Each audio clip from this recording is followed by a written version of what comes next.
Makanya Allah Subhanahu wa taala berfirman, "Innahu yarakum huwa wa qabiluhu min haitsu la tarawnahum." Sesungguhnya dia, maksudnya jin dan syaitan, mampu melihat kita, dia dan kesekutunya, dia dan kabilahnya, tapi kita tidak bisa melihat mereka.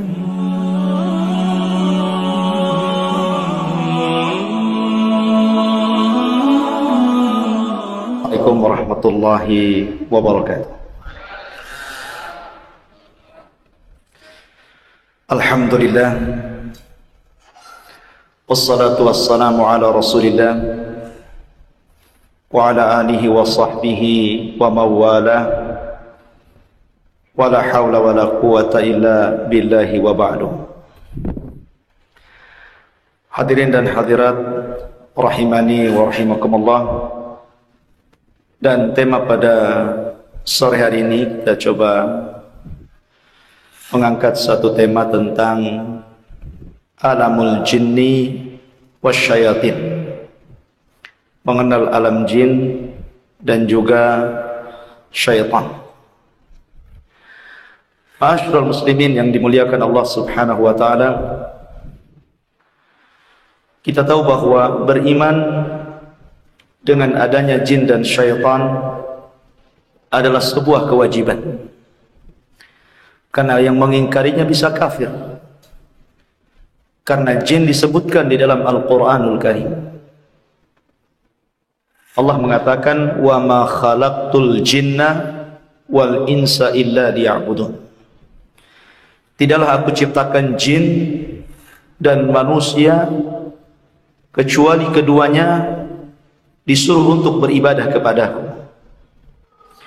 Disebutkan jin kemudian manusia karena itu urutan penciptaan. Jin lebih dulu diciptakan dibandingkan manusia. Jin lebih dulu menghuni bumi dibandingkan manusia. Karena jin ini sebelum manusia diciptakan sudah menghuni bumi ini. Tetapi karena Allah Subhanahu wa taala berikan tabiat, jin itu lebih banyak yang kufur daripada beriman, makanya mereka merusak. Mereka suka merusak bumi, menumpahkan darah di bumi, dan begitu seterusnya. Makanya ketika Allah Subhanahu wa taala menciptakan manusia, yang pertama kali Allah ciptakan Adam alaihi salatu wassalam, ketika itu malaikat sempat protes dan mengatakan di hadapan Allah Subhanahu wa taala, apakah engkau akan menciptakan makhluk yang akan merusak dan menumpahkan darah? Padahal kami ya Rabb adalah umat yang senantiasa bertasbih dan memujimu. Tapi Allah Subhanahu wa taala mengatakan, inni a'lamu ma la ta'lamun. Aku tahu, kalian tidak tahu. Ya. Dan ternyata ketika Allah Subhanahu wa taala ciptakan manusia, malaikat baru tahu bahwa di antara turunan-turunan manusia ada yang menjadi nabi dan rasul. Ada yang tingkatannya lebih tinggi dibandingkan mereka para malaikat. Artinya manusia berbeda dengan jin, karena tidak ada satupun nabi dan rasul yang diutus dari kalangan jin. Nabi dan rasul itu ada dari manusia saja. Jin hanya mengikuti nabi dari manusia. Dan jin Allah takdirkan tidak bisa dilihat manusia. Makanya Allah Subhanahu wa taala berfirman, innahu yarakum huwa wa qabiluhu min haitsu la tarawnahum. Sesungguhnya dia, maksudnya jin dan syaitan, mampu melihat kita, dia dan kesekutunya, dia dan kabilahnya, tapi kita tidak bisa melihat mereka. Makanya Allah Subhanahu wa taala berfirman, innahu yarakum huwa wa qabiluhu min haitsu la tarawnahum. Sesungguhnya dia, maksudnya jin dan syaitan, mampu melihat kita, dia dan kesekutunya, dia dan kabilahnya, tapi kita tidak bisa melihat mereka. Makanya kalau seandainya ibu bapak melihat di internet, kemudian muncul gambar-gambar yang dilukis seolah-olah itu gambar setan, gambar jin, Dari mana dia tahu bahwa jin itu kayak begitu? Sementara Allah Subhanahu wa taala mengatakan dia melihat kalian dan kabilahnya di tempat yang kalian tidak bisa melihat mereka. Jadi kita tidak bisa menggambarkan mereka seperti apa, bagaimana rupanya, bagaimana bentuknya, tetapi Rasul hanya mensifatkan bahwa rupa mereka itu buruk dan menakutkan. Tapi tidak ada manusia yang mampu melihat seperti apa bentuk mereka. Akan tetapi mereka bisa tasyakul. Tasyakul itu artinya beralih rupa. Dan kebanyakan beralih rupa itu kepada binatang-binatang yang berwarna hitam biasanya.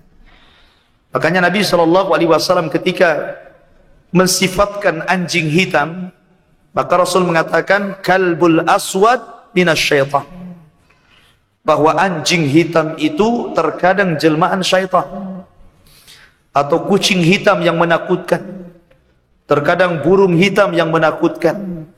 Jadi mereka suka warna hitam, ya. Nah dari sini maka kita tahu bahwa mereka tidak bisa dilihat tetapi bisa tasyakul. Tasyakul itu beralih rupa, bisa umpamanya menjelma manusia, bisa.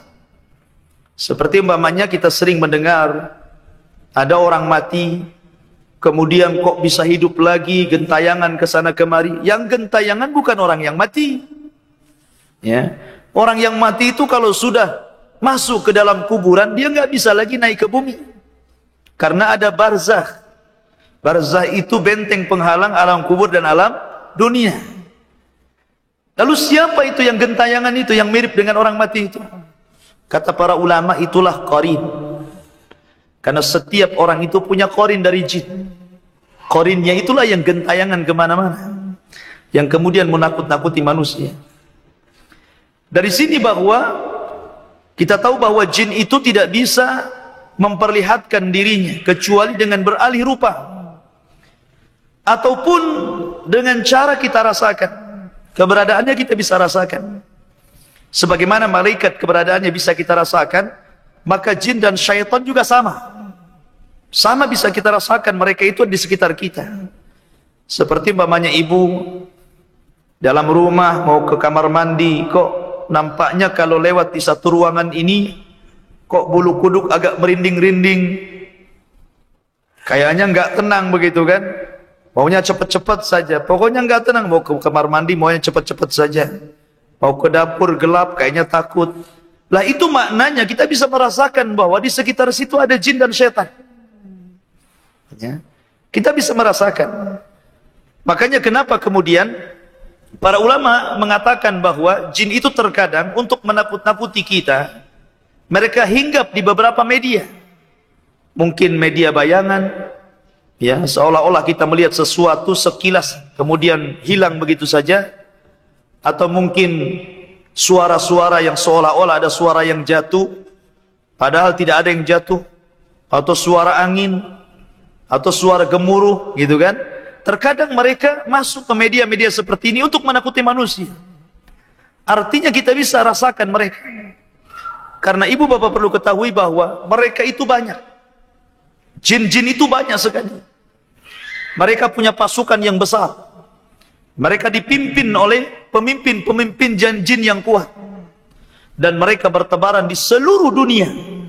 Bahkan di sekitar kita. Bahkan di rumah kita.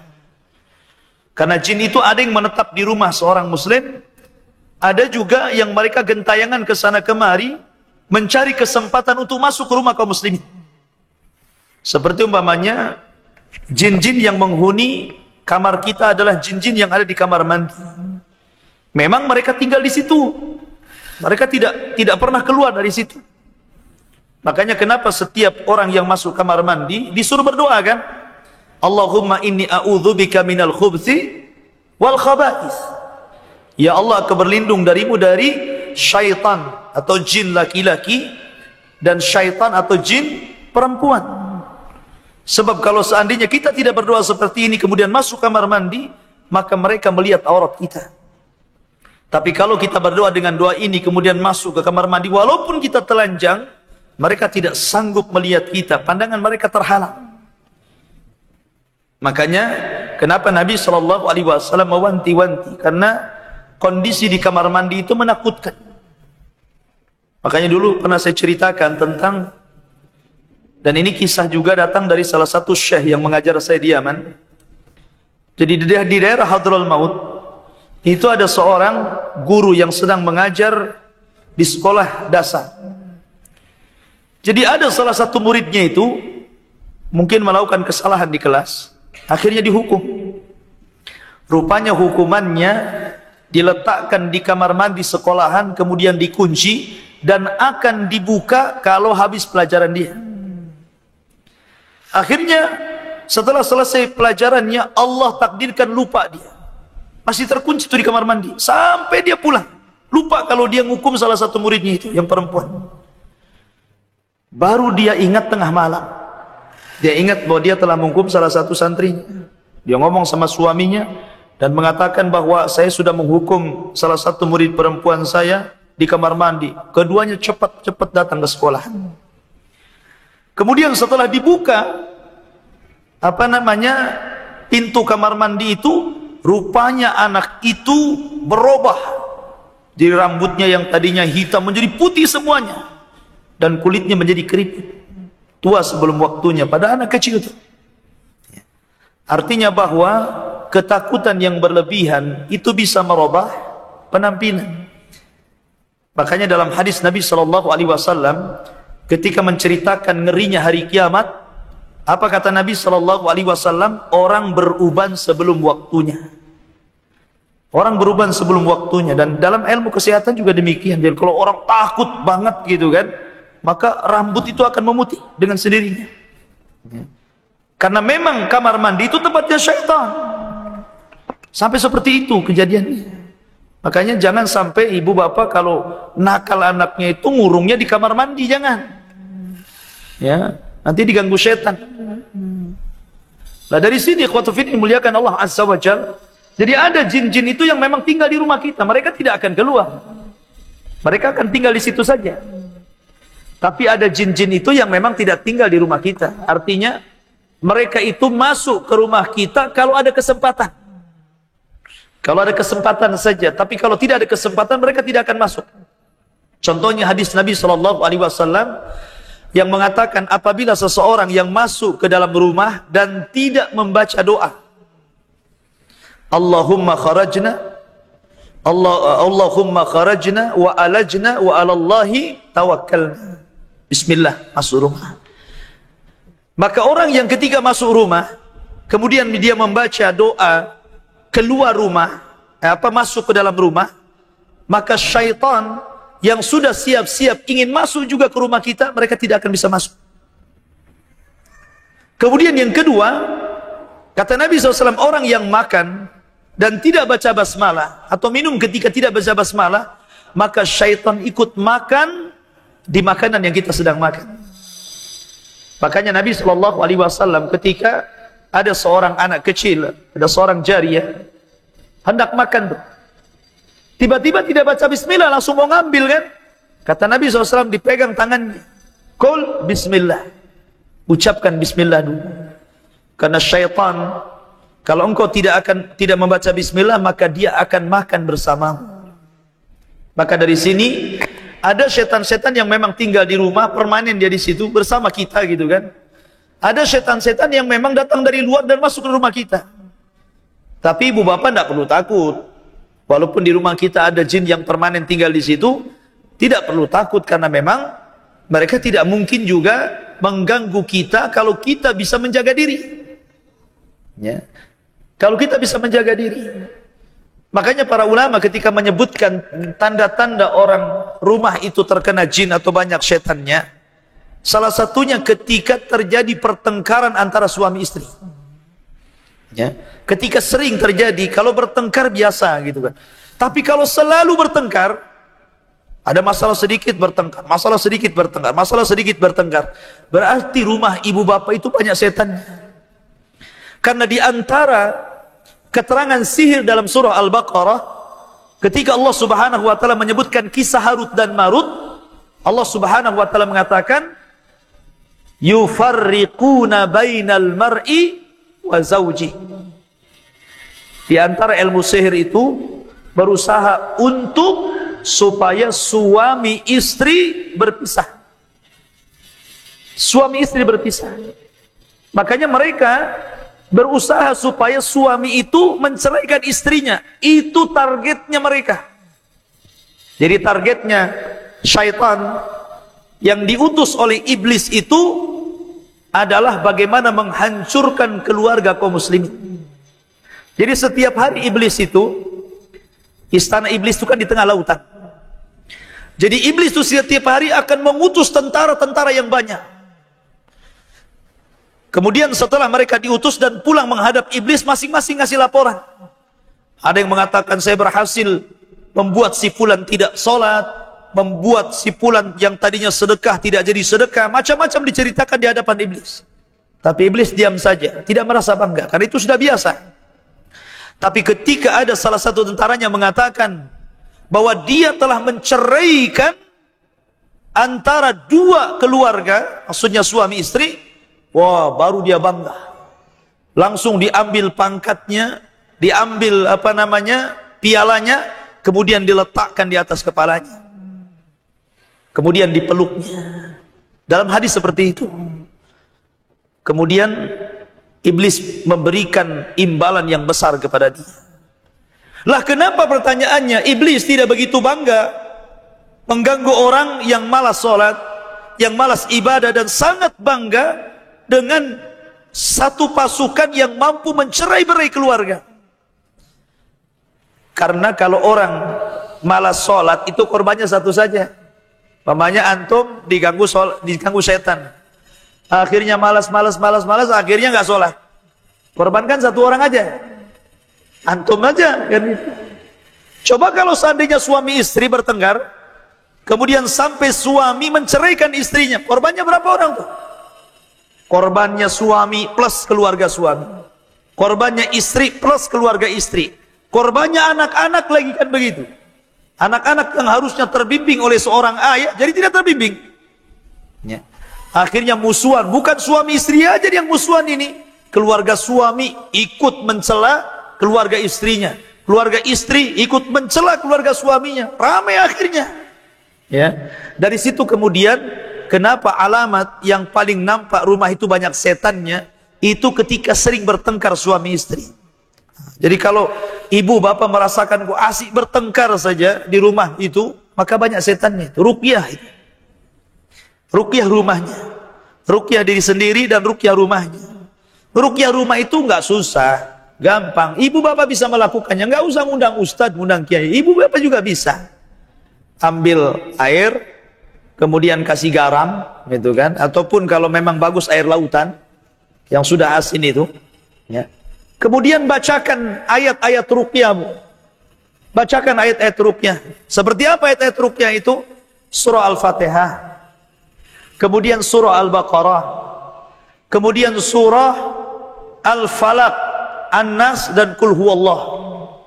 Kemudian surah Kursi, ayat akhir Al-Baqarah, gitu kan? Atau ayat-ayat yang berkenaan dengan kisah tukang sihir Nabi Musa, tukang sihir Fir'aun ketika berduel dengan Nabi Musa, seperti dalam surah Yunus atau Toha umpamanya, kan? Dibacakan saja. Setiap dibaca ditiup airnya. Setiap dibaca ditiup airnya. Sudah, itu jadi air ruqyah itu. Ya. Tinggal kalau seandainya kita takut nih, ibu bapak main di rumah ini di ruangan mana? Kalau lewat sini kok semua orang takut, bukan saya saja, istri saya, anak-anak kok takut kalau lewat sini ya. Nah, tinggal disemprot aja. Selesai. Dan itu selalu seperti itu. Dan cara seperti ini difatwakan oleh Syekh bin Baz dan juga para ulama yang lainnya, membolehkan meruqyah rumah dengan media air dan garam itu. Ya. Dan ini fatwa para ulama seperti itu. Ataupun dengan membaca Al-Baqarah setiap 3 hari sekali. Jadi kalau masih bertengkar ini banyak setannya di rumah. Baca surah Al-Baqarah sempurna. Setiap 3 hari sekali. Kata Nabi SAW, "Man qara'a surat al-Baqarati yunfaru anhu minhu syaitan." Siapa yang membaca surah Al-Baqarah, maka setan-setan akan lari. Setan-setan akan keluar dari rumah kita, Ada dalam riwayat, walaupun sebagian ulama melemahkannya, mereka akan lari dari rumah kita itu selama 3 hari. Jadi selama 3 hari mereka tidak akan balik. Mereka akan tetap di luar. Baru setelah kemudian 3 hari kita baca lagi. Setelah 3 hari kita baca lagi. Ya, supaya mendapatkan rumah tangga yang sakinah, mawaddah dan rahmah. Karena pertengkaran itu salah satu penyulutnya dari syaitan. Salah satu penyulutnya. Ya memang tidak mesti dari syaitan. Ya, tetapi kebanyakan pertengkaran rumah tangga itu dari syaitan. Makanya banyak-banyak isti'adzah, banyak-banyak berzikir, khususnya ibu-ibu ya, yang memang ibadahnya memang difokuskan di rumah. Kalau laki-laki itu kan di masjid. Tapi kalau ibu-ibu itu kan difokuskan di rumah.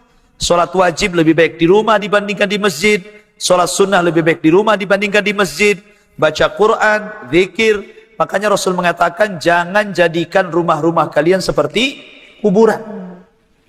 Artinya sepi kuburan itu. Jangan. Rumah kita jangan seperti kuburan. Bacakan Quran, bacakan zikir. Kalau capek baca Quran kan sekarang sudah ada murotal. Tinggal disetel kencang-kencang kan gitu. Supaya syaitan itu lari. Nah ini diantara, dan jin itu perlu Bapak Ibu ketahui, tidak semua jin itu jahat. Ada jin yang beriman, ada juga jin yang kafir. Ada jin yang fasik, ada juga jin yang musyrik, gitu kan. Karena Allah yang mengatakan, wa inna minna salihuna wa minna duna dzalik kunna tara'iqa qidadah. Di antara kami, kata jin, ada orang-orang saleh. Ada orang yang ahli salat, ada orang yang ahli puasa, ada orang yang ahli qiyam lail, ada orang yang ahli sedekah. Tapi ada juga yang tidak seperti itu. Maksudnya malas salat, malas puasa, malas zakat, malas zikir, malas baca Quran, gitu kan. Kunna tara'iqa qidada. Kita ini berjenjang-jenjang. Sama dengan manusia kan. Ada yang ahli salat, ada yang ahli puasa, ada yang ahli sedekah. Ada juga yang malas sholat, bahkan tidak sholat. Ada juga yang malas puasa, bahkan sengaja berbuka di bulan Ramadan. Jadi kehidupan jin itu kurang lebih dalam beragama dengan kehidupan manusia. Ya. Akan tetapi orang-orang yang beriman dari kalangan manusia lebih banyak dibandingkan jin-jin yang beriman kepada Allah. Jadi secara mayoritas mereka lebih banyak kufur. Tapi manusia lebih banyak beriman. Karena tabiatnya seperti itu. Jadi mereka itu juga ada yang suka taklim. Mungkin di masjid ini kita sedang ngaji, ada orang-orang jin-jin yang antum tidak lihat, dia sedang duduk di sini. Ya kan? Jangan-jangan di samping-samping. Jadi kita tidak tahu, tapi jin juga sama kehidupannya. Dan agama mereka sama dengan agama manusia, artinya mereka mengikuti nabi manusia. Mereka mengikuti Nabi SAW. Makanya ketika Nabi SAW berdakwah di Taif, setelah tidak mampu berdakwah di Mekah dan diusir, Rasul mencoba mencari daerah baru untuk areal dakwah. Berangkatlah dia ke Taif. Sampai di Taif, ditolak juga orang Taif. Bahkan lebih kencang lagi, sampai melempari Rasul, sampai Rasul berdarah-darah itu. Akhirnya Rasul keluar dari Taif, mau masuk Mekah takut. Karena bagaimanapun orang-orang Mekah sudah mulai mengancam. Barulah Rasul bisa masuk ke Mekah itu setelah ada jaminan dari ayahanda Zubair bin Mut'im. Ya. Dia ada jaminan di situ. Tapi sebelum ada jaminan Rasul tidak berani masuk Mekah. Jadi Rasul berada di perbatasan untuk mencari yang bisa menjamin dia supaya bisa masuk Mekah lagi. Lah selama di perbatasan kota Mekah, Nabi SAW tersesat jalan sampai di kebun kurma. Disitulah Nabi SAW sholat dan mengencangkan suaranya. Rupanya ada sekitar 6 jin ataupun 7 jin itu nyasar ke situ. Karena kita tahu bahwa sebelum diutusnya Nabi SAW, langit itu tidak dijaga. Jadi jin itu bisa naik ke langit, mencuri dengar perkataan malaikat yang kemudian disampaikan kepada para dukun. Tapi setelah diutusnya Rasul, langit itu dijaga dengan cara apa? Memfungsikan bintang. Makanya kalau kita lihat meteor-meteor itu kan, Di zaman itu meteor itu tanda Allah melempar setan, sehingga setan nggak berani lagi naik. Tetapi setelah diutusnya Rasul, maka tidak ada satupun jin yang mampu naik ke langit, karena akan dilempar oleh bintang. Sehingga kemudian pimpinannya iblis ini merasa heran, aneh, macam mana nih anak buah dia tidak bisa naik. Sehingga mereka disuruh untuk mencari-cari berita, kenapa kemudian mereka tidak bisa dan tidak sanggup naik ke langit. Akhirnya disebarlah jin ke sana kemari, mencari berita, macam mana kok bisa terjadi seperti itu. Rupanya ada jin sekitar 6, 7 atau mungkin 8 nyasar sampai di kebun kurma. Tiba-tiba mereka melihat Nabi SAW sedang sholat dan membaca Al-Quran dikeraskan. Didengar sama jin-jin itu. Rupanya sedap juga. Akhirnya kemudian jin-jin itu beriman. Ya, beriman dengan Rasul. Dan itulah jin yang pertama kali beriman dari kabilah Yaman. Jadi jin-jinnya orang Yaman dulu yang pernah pertama beriman kepada Nabi SAW. Baru setelah itu mereka pulang ke Yaman dan mendakwai kepada jin-jin yang ada di Yaman. Maka ratusan bahkan ribuan masuk Islam. Akhirnya mereka meminta kepada Nabi SAW agar Rasul menyempatkan waktu khusus untuk berdakwah kepada mereka. Makanya dalam hadis Nabi SAW, ketika Rasul pernah dalam giliran Aisyah radhiyallahu anha, di malam itu Aisyah kehilangan Nabi. Kemudian curiga, disangkanya Rasul ke istri-istrinya yang lainnya. Akhirnya dibuntutin dari belakang. Ya, biasanya orang poligami begitu. Ya, curiga istri pertama itu. Kalau perlu dikasih GPS itu handphonenya. Jadi Aisyah ini akhirnya melihat, ini Nabi kemana nih? Dia tuh curiga tuh kan. Jangan-jangan ke istri kedua, ketiga, keempat, kelima gitu kan. Rupanya Nabi SAW ke padang pasir. Ngomong sendiri. Gitu kan. Kemudian Nabi baru menjelaskan bahwa saya sedang mendakwai kaum jin. Ya. Artinya bahwa jin-jin itu mereka adalah agamanya sama dengan kita Islam. Nabinya sama dengan kita Nabi Muhammad SAW. Dan pada hari kiamat jin juga sama dengan manusia akan dihisab. Mereka akan dihisab. Di alam kubur juga akan ditanya, man rabbuka wa manabiyuka wa madinuka. Jin juga sama. Karena jin-jin juga meninggal. Yang tidak meninggal cuma satu, iblis saja. Kalau iblis memang tidak akan meninggal, karena dia sudah meminta perjanjian dengan Allah, fa'angdzirni ila yaumin yub'atsun. Ya Allah, tangguhkan usiaku sampai dibangkitkan kiamat. Maka Allah mengatakan, innaka minal mundharin. Kalau begitu aku kabulkan permintaan. Jadi yang enggak mati cuma iblis. Kalau anak buahnya jin-jin mati sama dengan manusia. Dan mereka juga melewati alam kubur sama dengan manusia. Mereka juga akan ditanya seperti manusia ditanya. Dan mereka juga akan dihisab seperti manusia akan dihisab. Mereka akan dulu proses timbangan, tatayyurus suhuf, menyeberangi siratal mustaqim. Macam-macam keadaan hari kiamat. Mereka pun akan mengalami seperti yang dialami manusia. Karena mereka mukallaf. Mereka makhluk yang dibebani syariat sebagaimana Allah juga membebani syariat kepada manusia. Makanya kalau orang yang meruqyah itu, lihat jin yang masuk di situ. Kalau dia jin kafir, suruh masuk Islam. Ya. Kalau dia jin yang mukmin fasik, suruh bertobat. Ya. Kalau dia tidak mau masuk Islam, tidak mau bertobat, boleh kita bunuh. Dengan cara apa? Dengan membacakan Al-Quran sampai dia terbakar. Cara membunuhnya seperti itu. Bukan ngambil pisau kemudian nusuk orang yang kesurupan, mati juga seorang-orangnya ya. Jinnya tak mati. Ya, bukan begitu cara membunuhnya, tapi dengan cara dibacakan ayat Al-Qur'an. Karena ayat Al-Qur'an bagi mereka itu panas dan bisa membakar dan bisa membunuh. Ya. Makanya kenapa ruqyah itu kebanyakan dari ayat-ayat Al-Qur'an atau hadis-hadis Nabi SAW yang mengajarkan doa-doa ruqyah, karena mereka hanya takut dengan itu. Ya. Makanya kita ruqyah diri sendiri atau anak kita gitu kan, kalau sakit sering nangis malam-malam kok nggak mau berhenti, ya boleh juga itu mungkin diganggu syaitan. Ruqyah oleh kita. Bacakan ayat-ayat ruqyah. Jangan panik. Ya. Bacakan ayat-ayat ruqyah, pegang ubun-ubunnya, bacakan surah Kursi, surah Al-Fatihah, Qul huwallahu, Qul a'udzu birabbil falaq. Insyaallah kalau memang ini datang dari gangguan jin akan hilang tuh, akan sembuh dengan sendirinya. Ya. Jadi alam jin itu kurang lebih dengan alam manusia, tetapi bedanya mereka tidak bisa dilihat dan mereka mampu melihat kita. Sesuatu yang tidak bisa dilihat, kalau kita berperang dengan mereka, otomatis mereka akan lebih menang dibandingkan kita. Kalau kita melawan musuh yang tidak kelihatan, itu susah dikalahkan kan.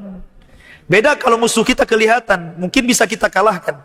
Tapi kalau musuhnya nggak kelihatan, itu susah kita kalahkan. Artinya bahwa kemenangan bagi mereka mengalahkan kita itu lebih besar kemungkinannya dibandingkan kita mengalahkan mereka.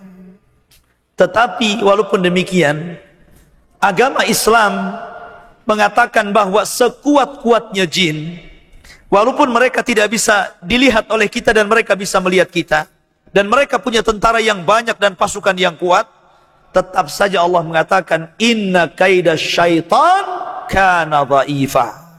Sesungguhnya tipu daya setan itu lemah, bisa kita lawan. Ya. Bagaimana cara melawan mereka? Cara melawan mereka dengan Al-Quran, dengan zikir, dengan doa. Ya, itu cara melawan mereka. Karena kita tidak mungkin melawan mereka dengan senjata, dengan pedang, dengan pistol. Nggak mungkin, mau nembak siapa nggak kelihatan. Ya. Jadi cara memerangi mereka itu dengan ayat-ayat Al-Quran. Seperti umpamanya doa-doa ruqyah, ataupun zikir-zikir pagi dan petang. Karena di lingkungan kita sendiri dalam rumah itu ada saja setannya. Di kamar kita ada setannya, di kasur kita ada setannya, ya kan, di ruangan tamu ada setannya. Hampir semua isi rumah itu kalau tidak berzikir setan semuanya. Makanya kenapa Nabi SAW mengatakan kalau kita hendak tidur, kita disuruh baca apa?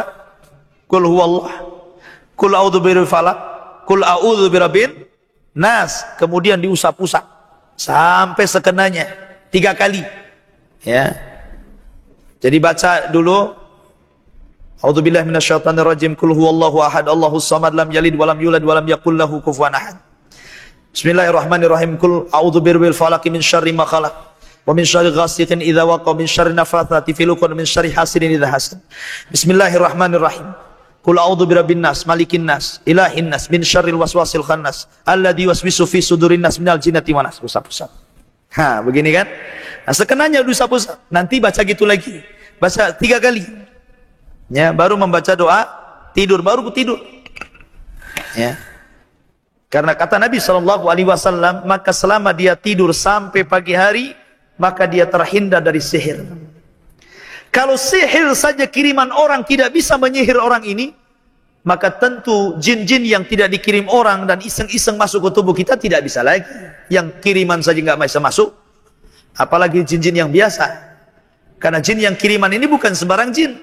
Karena ini ada perjanjian antara dukun dengan dengan jin-jin yang sakti, kan begitu. Nah, ini salah satu contoh bahwa mereka itu lemah. Makanya ada satu kisah di zaman Rasul.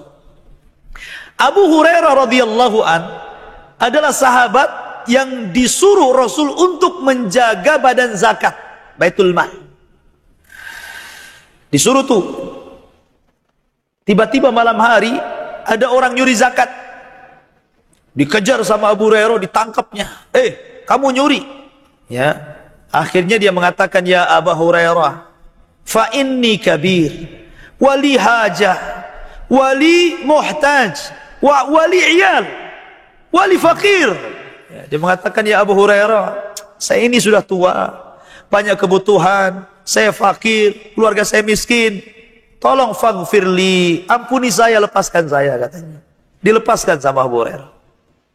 Kemudian besoknya Abu Hurairah berjumpa dengan Rasul. Rasul tahu, karena yang ngasih tahu siapa? Jibril.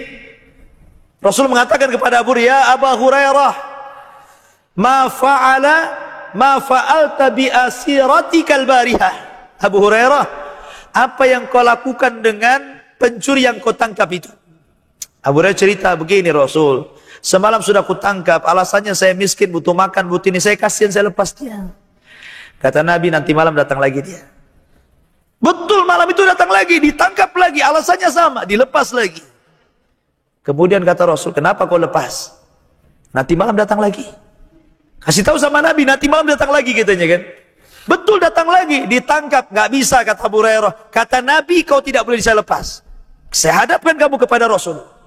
Tapi orang ini tetap mengatakan, ya Abu, tolonglah lepaskan saya. Sudah gini saja. Bagaimana maukah aku ajarkan kepadamu satu kalimat? Tapi habis itu kau lepaskan saya. Idza awaita ila firasik, fakul Allahu la ilaha illa huwal hayyul qayyum la ta'khudhuhu sinatu wa la ila akhiril ayat surah Kursi. Kata orang ini, wahai Abu Hurairah, maukah ku ajarkan kepadamu sesuatu? Kalau engkau ingin tidur, jangan lupa baca surah Kursi. Kalau engkau baca surah Kursi, setan akan lari dari tidurmu. Kemudian dilepas sama dia karena udah ngasih amalan. Besoknya datang kepada Rasul bercerita, Rasul sudah tahu duluan. Maka Rasul mengatakan, ya Abu Hurairah, tahukah kamu siapa dia? Pencuri yang 3 hari berturut-turut nyuri itu, kamu tahu siapa dia? Abu Hurairah mengatakan, Allah wa Rasulullah alam. Allah dan Rasul yang tahu, saya nggak tahu. Kata Rasul, dia adalah syaitan. Sadaqaka wa huwa kadhub. Apa yang dia ucapkan kepadamu, bahwa apabila engkau hendak tidur baca surah Kursi, kemudian setan akan lari, itu benar. Tapi dia sendiri pendusta. Setan sendiri pendusta, tapi yang diajarkan itu benar. Ya. Dari sini faedahnya, terkadang setan itu ketika menggoda manusia, tidak bisa dari jalan yang buruk, maka dia akan cari jalan yang baik. Orang ini suruh nggak sholat, nggak bisa, si sholat terus kan. Maka setan mengatakan, biarkan, sholat aja, sholat yang banyak, sholat yang banyak. Kemudian dimasukkan benih-benih ria, benih-benih takabur, ya kan? Orang suka belajar, susah ini, malas. Orang ini kok semangat, makin disemangati setan, belajar yang pintar, belajar yang kuat, gitu kan? Kemudian ditanamkan sifat takabur, ya, membantah ulama, kemudian macam-macam gitu kan? Itulah syaitan. Makanya jenjang setan itu kan yang pertama menggoda manusia, tingkatan yang paling tinggi dulu, namanya syirik. Orang itu suruh syirik dulu. Enggak bisa syirik, tingkatan kedua bid'ah. Enggak bisa bid'ah, tingkatan ketiga dosa-dosa besar. Enggak bisa melakukan dosa besar, tingkatan yang keempat dosa-dosa kecil. Enggak bisa juga digoda dengan dosa kecil, maka tingkatan yang terakhir disuruh disibukkan dengan perkara yang tidak ada manfaatnya, tidak ada faedahnya. Nah, itu urutannya begitu. Dari yang paling tinggi sampai yang paling bawah. Nggak bisa dengan yang ini, yang ini. Nggak bisa dengan yang ini, yang ini. Sampai yang terakhir, nggak bisa apa-apa. Maka setan akan menyibukkan dia dengan perkara yang tidak ada faedahnya. Memang nggak dosa, tapi nggak ada manfaatnya. Ya. Makanya kenapa bahasa Al-Quran mengatakan, wala tattabi'u khutuwat syaitan. Jangan kau ikuti langkah-langkah, gitu kan? Menunjukkan bahwa setan itu banyak langkahnya, nggak bisa begini begini, nggak bisa begini begini, nggak bisa begini begini. Nah, sampai hamba itu tunduk di hadapannya. Dari sini ikhwatu fiddin, pentingnya kita melindungi diri sendiri, melindungi keluarga dari gangguan syaitan. Karena salah satu yang tampak saja adalah di pertengkaran. Jadi kalau orang suka bertengkar, tetangga nggak suka dengan tetangganya, itu kan suka memusuhinya, mengadu domba. Nah, itu memang banyak setan di sekitar kita gitu. Tetapi tidak perlu takut, tetapi kita harus mensikapi bagaimana muamalah dengan mereka, gitu kan? Bagaimana kita muamalah dengan jin ini? Ya, mensikapinya bagaimana? Nggak perlu takut, nggak boleh takut seorang mukmin dengan mereka. Ustaz, bagaimana masih takut juga? Saya lewat kuburan suka merinding-rinding. Ya. Saya lewat yang gelap-gelap makin merinding. Ya. Apalagi ada suara anjingnya makin merinding gitu kan, makin laju tuh langkahnya. Apa takut sama setan syirik? Tidak, tidak syirik. Orang takut sama setan itu wajar. Kenapa? Karena setan musuh. Allah mengatakan inna syaitana lakum aduwwun fattakhiduhu aduwwa. Setan bagi kalian musuh, ambil dia sebagai musuh. Artinya kalau kita takut musuh wajar kan begitu. Di dunia saja sesama manusia kita punya musuh takut. Ya, kalau takut musuh nggak apa-apa, sekedar takut lah ya. Tetapi kalau sampai ketakutan itu melakukan hal-hal yang menyimpang, itu yang tak boleh. Ya, karena kita takut banyak setan di rumah, didatangkan dukun untuk mengusir setan di rumah. Bukan takut sama setannya masalah, datangkan dukunnya itu yang masalah. Ya, atau menaruh raja-raja, jimat-jimat, atau melakukan hal-hal yang tidak ada sunnahnya mengusir setan, itu yang tak boleh. Kalau takutnya saja tidak ada masalah. Makanya Nabi SAW mengatakan, kalau setan datang menakut-nakutimu, jangan pedulikan, cukup yakin baca basmalah, kata Rasul. Bismillah, bismillah, itu saja. Jadi kalau seandainya kita lewat kok, rinding-rinding, bismillah. Bismillah, itu saja, cukup. Itu sabda Nabi, kita harus yakin. Mereka juga tidak mungkin mencekik ibu. Nggak ada ceritanya orang takut-takut dicekik gitu kan. Kalau sama manusia bisa dicekik, itu bisa dibunuh. Mereka nggak bisa. Mereka sendiri takut dengan kita sebenarnya. Sebagaimana kita takut kepada mereka, mereka pun takut kepada kita. Karena kita ini musuh mereka. Mereka takut juga. Kalau kita berani, mereka takut. Kalau kita takut, mereka berani. Nah, makanya Nabi SAW ketika berbicara kepada Umar, wahai Umar, kalau engkau berjalan nih di satu jalan, kemudian setan berjalan di jalan yang sama dengan jalan yang kau lewat di situ, setan lari dari kamu. Umar kan gak lihat setan ya. Tapi Nabi SAW bersabda seperti itu karena wahyu. Bahwa setan itu takut sama Umar gitu kan. Kenapa? Karena Umar itu seorang sahabat yang ahli ibadah. Makanya takut kepada ahli ibadah. Mereka takut, itu menunjukkan mereka takut gitu kan sama manusia. Sebagaimana kita takut kepada mereka. Ya, tetapi tidak perlu takut. Ya, yang penting kita bentengi Bu ya. Jadi kalau seandainya di waktu maghrib Rasul melarang jangan buka pintu, ya tutup maghrib karena setan itu berkeliaran di situ. Baru kalau setelah agak malam boleh kita buka jendela.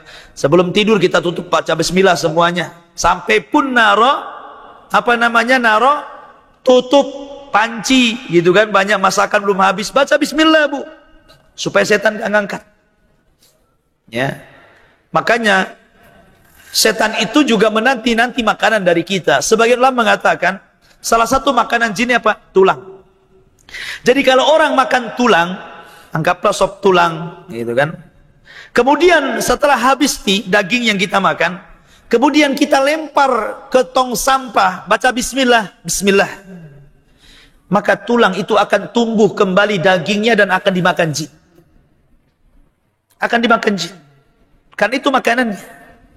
Ya, kok bisa tumbuh? Saya nampak tetap aja tulang. Iya kan beda gitu. Maksudnya ditumbuhkan daging yang hanya dilihat oleh mereka. Kita aja nggak tahu bagaimana cara makannya. Apa seperti kita congo juga gitu kan? Dan nggak tahu kita seperti apa makannya. Kan gaib gitu kan? Kok nampak gak gerak-gerak tulangnya kan gitu? Ya nggak tahu, itu kan alam gaib. Karena alam jin itu salah satu alam yang kita harus beriman saja. Alladzina yu'minuna bil ghaib, itu ciri-ciri orang yang bertakwa dalam surah Al-Baqarah di awal. Ya. Maka cukup beriman. Wallahu alam, ini diantara sekelumit tentang alamul jin wasyayatin.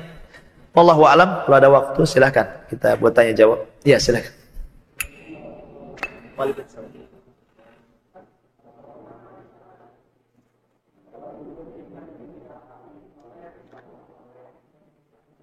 Mimpi. Iya. Alhamdulillah. Mimpi itu ada dua macam. Ada mimpi dari Allah, ada mimpi dari syaitan. Dan mimpinya kita beda dengan mimpi para nabi. Kalau setiap mimpi para nabi itu wahyu. Tapi mimpi kita tidak, bisa dari Allah, bisa dari syaitan. Dan kebanyakan mimpi kita dari syaitan. Kecuali kita ini orang yang taat beribadah. Ya, mimpinya para ulama gitu kan.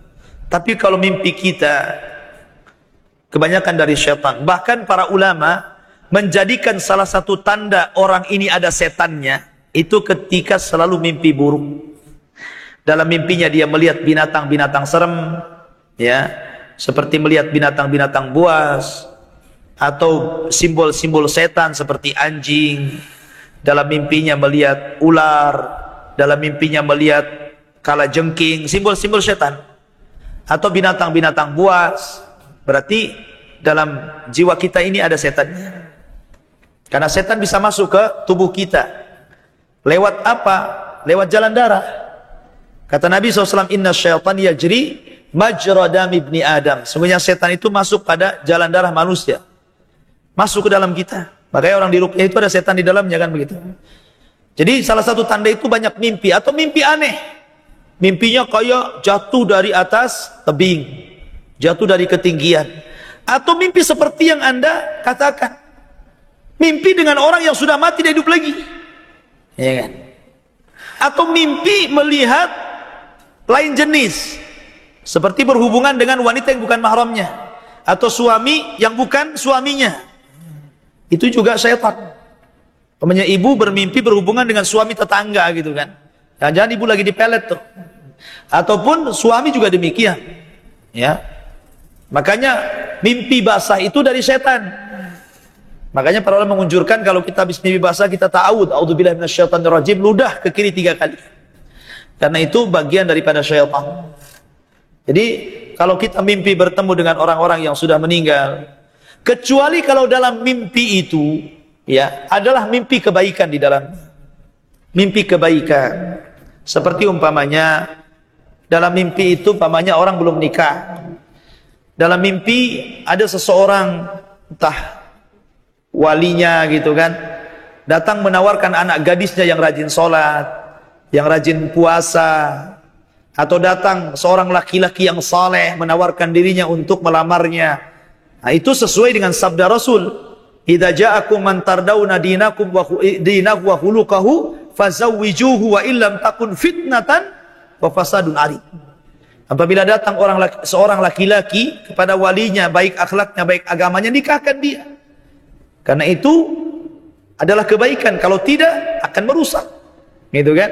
Kalau memang mimpi-mimpinya sesuai dengan arahan-arahan syariat, maka itu mimpi baik.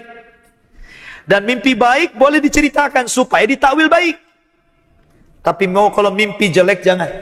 Jangan pernah diceritakan. Sudah simpen saja. Banyak ta'awud. Wallahu a'lam. Ada lagi? Baik. Kalau tidak ada kita tutup. Subhanakallah bihamdika asyhadu an la ilaha illa anta astaghfiruka wa atubu ilaik. Allah taala. Assalamualaikum warahmatullahi wabarakatuh.